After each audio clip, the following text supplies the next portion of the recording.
Hello my YouTube gang and welcome back to my channel. Today we're in an undisclosed vehicle. I'm only going to say the brand of the vehicle. It is a Hyundai, but for security reasons I'm not going to say which vehicle it is, and that is to hide the identity of the vehicle. What I'm going to do today is rather interesting. I'm going to go ahead and take this Hyundai and drive it through the pothole riddled streets of Puerto Rico, and we're going to see how it responds. What is going to be interesting about this video is that I'm actually going to show you guys how the streets are in my island and how they're holding up. They are basically terrible streets. The government is not fixing them. So you guys are going to see that firsthand today. And hopefully I do not break the car. Anyways guys, let's get going. And it's going to be fun, so stay tuned.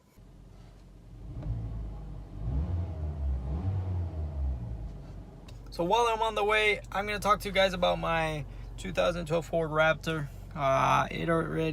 These streets already claimed the life of my Raptor. It's currently at the dealer once again. But more on that later. I'm doing a different video for that. It's a pretty long and complicated thing. Starting off over here in Guaynabo CT, we have potholes. There we go, number one. Guys, the streets here are terrible and they are dangerous. You cannot drive normally. You have to constantly swerve around the potholes.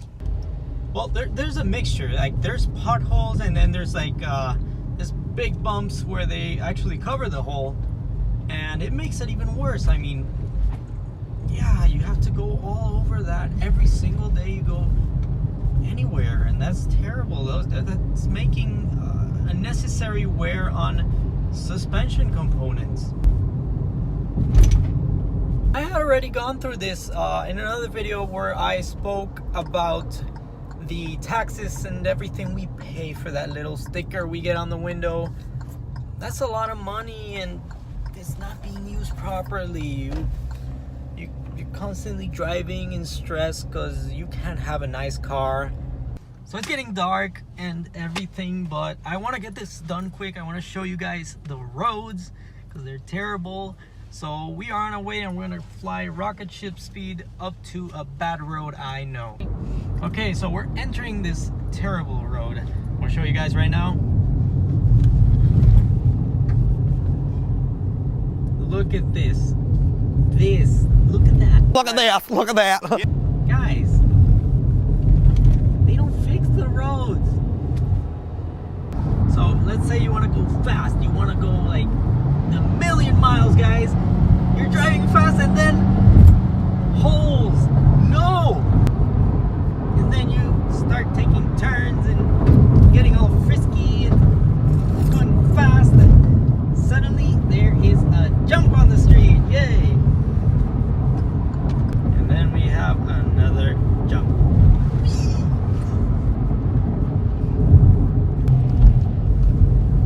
Terrible streets, guys. Terrible streets.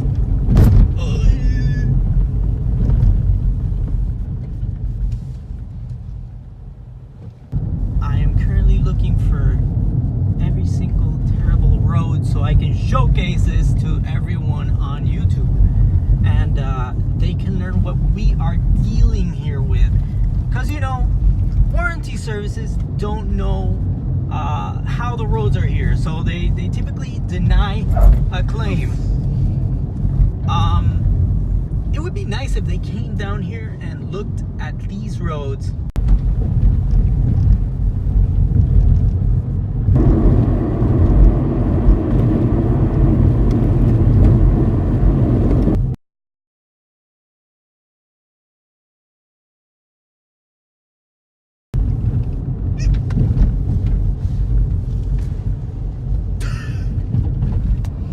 So guys, what I want to say with this video, what I want to do, I know it's a short video, but I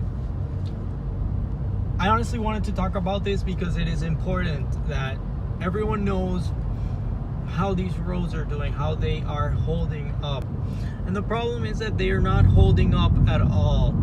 I mean, the government invests millions of dollars in fixing these roads, and they do temporary fixes. They patch up the road, and they don't actually take the time to bring an engineer in and test these roads and that material that they are going to invest in. It is important that we bring engineers in to our island to actually test these materials.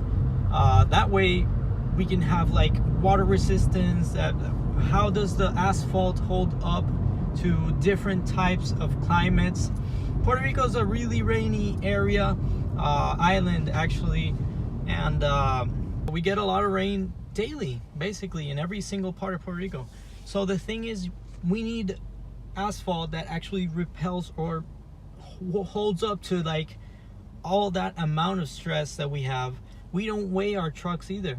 We have trucks going around rural intersections that weigh over 15 or 20 tons.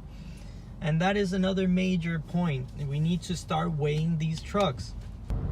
Actually, tire services is one of the most lucrative points right now here in Puerto Rico, because you can have a tire store and you would have thousands of customers coming with damaged tires, blown tires, and they need new tires. So you can open a shop and be a millionaire.